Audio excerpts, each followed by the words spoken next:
Well, good afternoon, everybody. Thank you so much for taking time out of what I'm sure is a busy Festival of Quilts schedule for you all. It's an absolute pleasure to be here with you and to our people who are watching on the live stream. My name is Nicholas, and what I'm going to be showing you today is just a little improv piecing technique that I use in a lot of my quilts. And some of you may be sat here having never done improv quilting before. Some of you may be sat here thinking, what is improv quilting? I've never heard this word. And I always say to people that if you ask 10 different people who consider themselves improv quilters, you will get 10 different answers as to what it means. But for me, it means working in a more liberated way. So I very rarely, if ever, have a specific cutting list or a specific set of measurements that I'm going to be following. It's very much an organic, spontaneous way of making. And the technique that I'm going to be showing you today is my way of doing a freehand curve. Now, again, like everything in quilting, there are other ways to do it. But what I've learned over sort of 14 years of working in this liberated way is that this way of doing a freehand curve is nice and stress-free. There's no pinning, there's no worrying about the edge matching. It's a lot more relaxed and suits the way that I piece. So I'm hoping by the end of this short demonstration, I'll have you all converted and you'll be running home ready to try freehand curves. Before we dive into the technique, I'm just going to share with you a couple of examples. So this here, which desperately needs to be pressed, so you'll forgive me, it was shoved in my bag, is just an example of a very simple freehand curve. And I know we've got lots of people joining from all parts of this stand, so I'm going to kind of bring it round. Very simple freehand curve. But what I love about this technique is that you can take the basics and then start making it a bit more advanced. So for example, you could do something like this, which could be like feathers or seeds or leaves. I'm often known for my fish quilts, which this forms the body of the fish. Or you can do more severe curves, something like this, more of a sort of arc or clamshell type effect. You could make a drunkard's path in an improv way using this curve technique. And I feature my curve technique in both of my books, both Use and Ornament, which is this one here, and Inspiring Improv. I'll just bring it around the room there for everyone to see. And I've used these freehand curve techniques to create lots of different quilts that have curves in them. But the technique itself is the same. Whether you are doing a basic curve like this, or you're doing a more severe curve. I get inspired by lots of random things, fish, cabbages, fruit. I never thought I would make a quilt inspired by a cabbage, but here we are. It's worked for me so far. And can you see the kind of extreme curve that I've used? And I'll just show it around the room to piece this imaginary fruit into its background. So that's what I'm going to be showing you today. And what I am going to be showing you is really the fundamentals of the technique. And if you follow those tips and tricks that I'll share with you, you can then go away and have the confidence to tackle both the simpler curves as well as the more severe intricate curves as well. So I'm very excited to be using the new Bernina 770, which is newly launched. It's its first show. So here we are using this brand new machine. It's always a pleasure to get to work on a new product. And I'm going to start off just by cutting some strips. Now, improv piecing is brilliant for scraps. So you don't have to have lots of fabric. You don't have to have yardage or vast quantities. You can really rummage in your scrap box and see what you have and use it. It doesn't have to be specific sizes. I have two little pink fat quarters here that I'm just cutting strips for. So I'll cut the second one and then I'll tell you a little bit about the length and width of those strips. Now, traditional quilters in the audience might be having palpitations at this point because, and is there any quilt police around? I haven't pressed this. I've cut it with scissors. It's very irregular and there's a selvage on the end there. All of those are big no-nos when you're doing a very traditional quilt, like the lovely winner over there. And obviously these techniques you would not apply to something that needs to be precise. We're thinking outside of the box here. We're being a little bit looser, which is nice. You know, our brains sometimes need a bit of a break. So what I've done is I have cut two strips from my fabric, and they are roughly the same length. They're not exactly the same length, and I haven't measured them. I haven't been there meticulously slicing them with my rotary cutter. I've just roughly cut them with scissors. And the fundamental of this technique is that we're now going to be overlapping these and cutting in a freehand curve. So it figures that the wider these strips are, the deeper the curve we can cut. Because if we only have a very narrow overlap, like that, our curve that we cut has to be maintained in that overlap section, wherever we have a double layer of fabric, essentially. So if the overlap is very narrow, I can't do a nice sweeping curve like that. So the more you overlap the fabric, the deeper the curve can be. And what that means is if you want to do a deep curve, you have to start off with wider strips. But again, I would encourage you not to measure. I would simply just take scissors, and if you know you're going to go for a deep curve, you can cut a much wider strip. Quick and easy, no measuring. You could be listening to a podcast, you could be chatting to your friends in a sewing group. You do not have to have precision at this stage for these techniques. But we're going to start nice and simple. We're going to walk before we can run, and I have these two pieces here. The next step comes now cutting in the freehand curve. I'm going to place these strips onto the cutting mat, like so, and I've overlapped them along the center. Can everyone see how I've overlapped them along that central column? I haven't overlapped them like that, edge to edge. I've overlapped them along the middle. And importantly, these strips are right sides up on your cutting mat. Now, if you're working with a solid, doesn't matter. Somebody once did tell me that there is a right and a wrong side. If you've got the time to find it, then good for you. Apparently it has something to do with the dots on the selvage, the way that it was printed.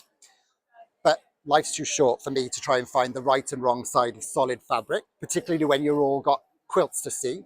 So if you're using a solid, it can be any way. Now, of course, if you were using a print, like this example, you would want the right side of the print, the nicer, brighter, more vibrant side facing up, right sides up. Once you have those overlapped, you're going to take your rotary cutter, and we're doing freehand curves. So we do not have the security of our ruler. A ruler acts as a buffer from our hands, and as long as we're careful, we can cut nice and easily. Without a ruler, in a freehand way, this can go, ooh. So what we want to make sure of is that if you've never done this before, this hand is not there. We do not want our hand, oh yeah, did you see that? That's how accidents happen. So we're going to put this hand behind the rotary cutter. Even sit on it if you don't trust yourself, but just keep it out of the way of the blade. And although it sounds counterintuitive, these blades, we're all guilty of it. We don't change them anywhere near as enough as we should. Yeah, hands up, we all agree. Same with our sewing machine needles. Needles every 6 to 8 hours of sewing. These blades, if you're ever having to saw through your fabric, you'll feel it here. You'll hear that you'll get a headache. That's signal to change your blade. They're relatively inexpensive compared to our sewing machines and our lovely fabric. Just bulk buy a pack. You've got them on hand. When you see them struggling, change them out.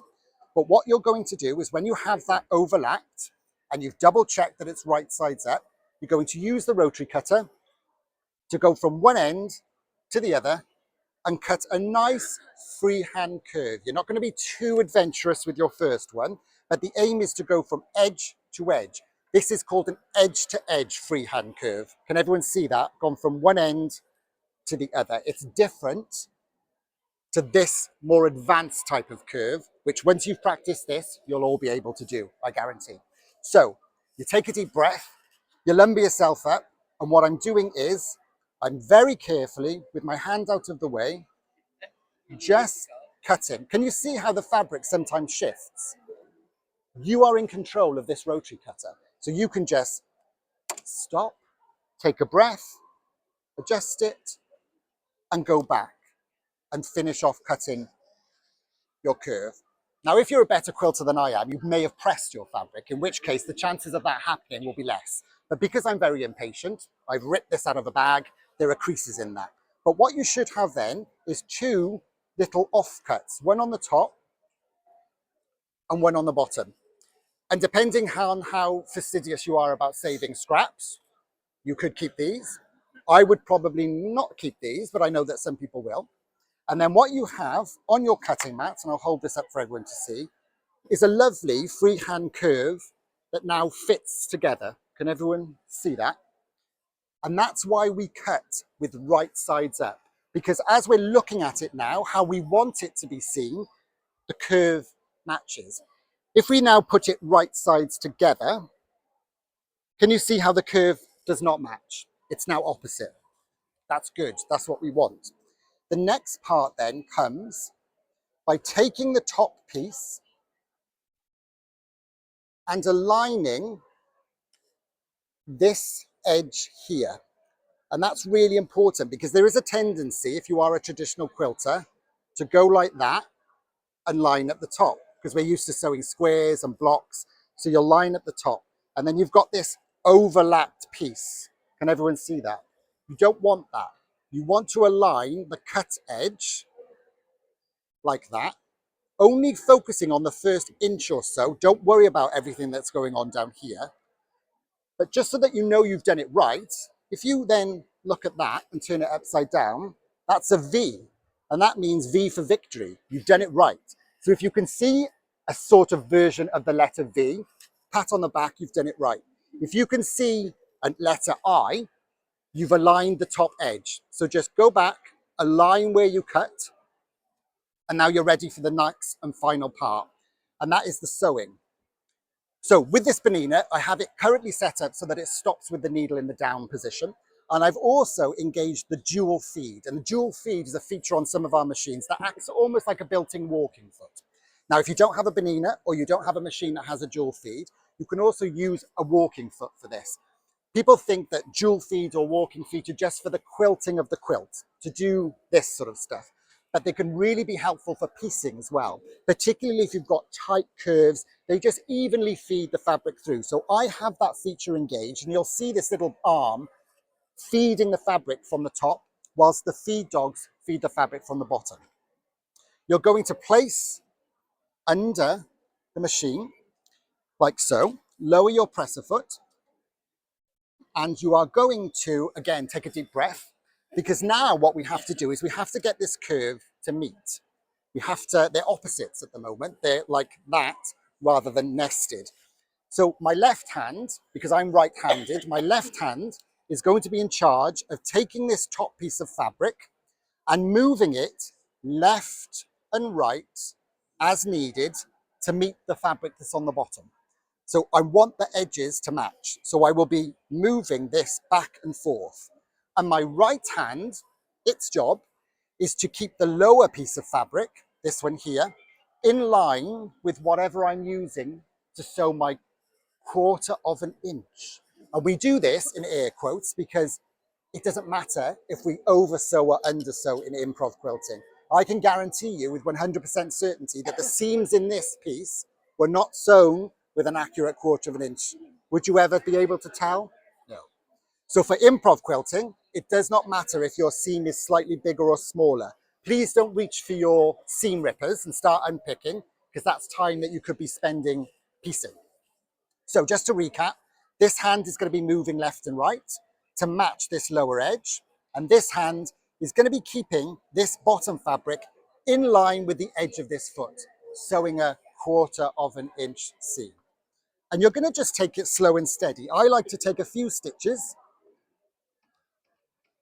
like so, lumber myself up, and then I'm just slowly and steadily manipulating this top fabric left when I need to. And sometimes it'll feel like you're sewing a straight seam, and then bring it back in right when I need to. But slow and steady. And you can see that dual feed feeding the fabric from the top as well. So just pulling it in, and you'll get to the end. Applause for yourself, because that can be quite scary. You know, those round of applause are for yourself. This, again, just for anybody that's lazy like me, you press a button, cuts the thread, great. But what you will then have is something that looks like that. And now that can look quite scary because it's all kind of wavy. but that's exactly what we want at this stage. Now, when I'm sewing straight seams, like the seams on this quilt here, for example, I like to set the seam first with my iron, then open up the seam and iron it. But if we do that with curves, if we set that seam, we will press in all of those creases, which we don't want to do. Now you look like an imaginative bunch, so we're going to use our imaginations, and I'd like you to introduce you to my iron. This is my iron. And we're going to imagine that this is the tip of the iron, the very top of the iron. People worry about curves, getting them to lay flat. But if you follow my tips for sewing and now for pressing, I can guarantee you will have perfect curves. With the tip of the iron, you are going to nudge the stitching line all the way along. The hotter, the better, dry. I don't use steam for my seams. All the way along. Don't worry about what else is going on. Can you see how that's kind of wanting to fall over? Go back and go the opposite way, nudging the seam with the tip of your iron. Once you've done that twice, you will have something like that almost is there. It's almost fallen over. All the hard work has been done for you by that iron. You would then take your actual iron, and at this point, you would begin to iron on the top of the piece. Now, in this book, I have a little chapter that's called, and if I can find it, Golden Rules of Quilting. So when I began quilting, obviously when you start something new, you do everything by the book. And I always say, learn the rules, learn the correct way, and then break the rules. So one of the golden rules that I break, or one of the rules that I read, always press, never iron. Well, I chucked that out of the window, because what I encourage you to do now is take your iron, have it very hot, have it dry without steam, and actually vigorously iron this with your iron. This is also a tool. Use your hand to stretch that out. Ooh, in traditional quilting, stretching fabric. No, big no, you can't do that. But we're not traditional quilters at this point. So we can actually manipulate this fabric, use the heat and weight of the iron to get that get that piece laying really flat. And we're going to use our imaginations again and say that I call myself a vigorous ironer. So we actually vigorously iron that. And then what you will have is a lovely freehand curve that both matches, has no puckers or pleats. If we turn it over, the seam lies beautifully flat. I didn't pin, I didn't baste, and I didn't notch the seam. And that is the process, the cutting and the sewing that I use to sew all of my freehand curves, whether they are subtle curves like this, or more extreme curves like this, or even more extreme like that. I've recently made a butterfly quilt that has a wing, and the wing, the top part of the wing, is one continuous curved seam, all done in exactly the same way that I just showed you. So the fundamentals of the technique, just to recap: layering the fabric right sides up, a nice sharp rotary cutter, cut through the overlap. The bigger the overlap, the more you can do the curve. Then place those fabrics right sides together, aligning just the very top edge. You will see a V for victory, and then nice and slow and steady. If you have a dual feed machine, if you have a walking foot, that will help, particularly for longer. And these curves could be as long as this table. If you've got the patience to cut the curve, the longer the curve, chances are that it might shift a little bit more than if it was a shorter piece. But as long as you're slow and steady, and most importantly, stopping with the needle in the down position, and then ironing very vigorously, you will get lovely freehand curves like that, that can find their way into many different styles of quilts. So they can become leaves,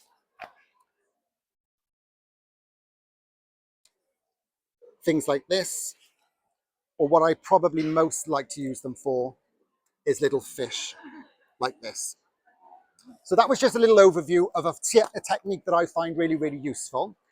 Thank you all so much for coming and listening. Are there any questions I can answer before we let you go? Yeah.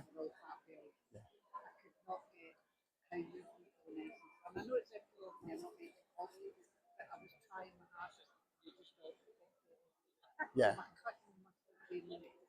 Yeah, so the question, just for people at home who maybe not have heard the question, so what was asked was making the fish. And sometimes if you go for a more severe curve, so the fish with more severe curves, I have a little example here, let's just show you. So something like this angler fish in this quilt, for example, here, uses the same technique, but it's a much severe curve. And the more severe the curve, the more chance it is that it will slip. Now, freehand curves come with practice required. This is easy. This is why I show this first in demos and workshops. Probably what's happened is as you're sewing it, the edges where they were aligned have shifted, so they no longer match as they were cut. If you've got a walking foot, pop that on and try doing it again, because what that walking foot will do, or the dual feed if your machine has one, is it will feed the fabric from the top and the bottom, and it will reduce that slippage. Mm. Yes, yeah. Sometimes people are a bit adventurous, which is great. I encourage it. You know, with improv, the limit is your imagination. So you can do big, severe curves, but you just have to really make sure that when you're sewing them, the edges that you've cut are matching. There can't be any sort of slippage like that. So a dual feed or a walking foot would help.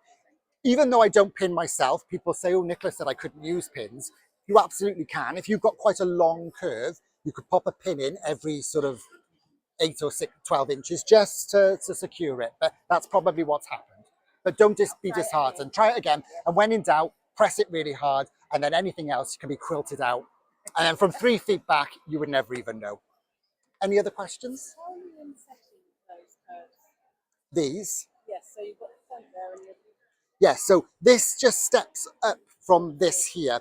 So this first side here would have just been overlapped in the same way, the curve cut and then sewn, and then just do exactly the same. So if you imagine we've done the one side and we were using this piece, we would place that on our cutting mat, choose the next side of fabric, cut the curve, right sides together. So we've exactly, you've got it. And that's what the same technique here. So if you look closely, you will see that there is a seam that runs up there. So that's just the seam of fabric going. The tail on the fish is just an improv triangle, which is another one of my techniques. Both the freehand curves and the improv triangles are available in these books. But if I just bring the fish just to show you before we shoot off, you can see there. So 2 freehand curves, just exactly as I've shown you. The only difference is you do one on one side and then you're cutting into one of the curves to create the point. And then the tails are just little triangles turned on the side. And triangles are really easy technique. I've got an online, I think we did a demo a few years ago on Benina's stand. It's on Benina's YouTube. So you can watch that for free. It's available. It's also in these books as well. So yeah, when you combine a triangle and a curve, you get a fish. Any other questions? Can I ask your preferred Benina foot? My preferred Benina foot for piecing, 97D. So it is a dual feed foot. It's a patchwork foot, and it can be used with or without guide. So you can either align the fabric to the edge of the foot, and that will give you an accurate 1/4 of an inch seam, or there's a little screw-in guide here that you can screw into the bed, and you can butt the fabric up against. So I use it with the guide, but it is a D foot, so it's for to be used with machines that have the dual feed. So that would be the 570 and above. If you don't have a dual feed engaged machine, or you've got a 5.5mm machine, then I would suggest foot 57. So that's another patchwork foot that has a guide attached to the side of it. Butt the fabric up, perfect 1/4 of an inch seam. Any other questions before we go? No? Well, thank you all so much and have a lovely rest of the day. Thank you. You're very welcome. Thank you. Thank you.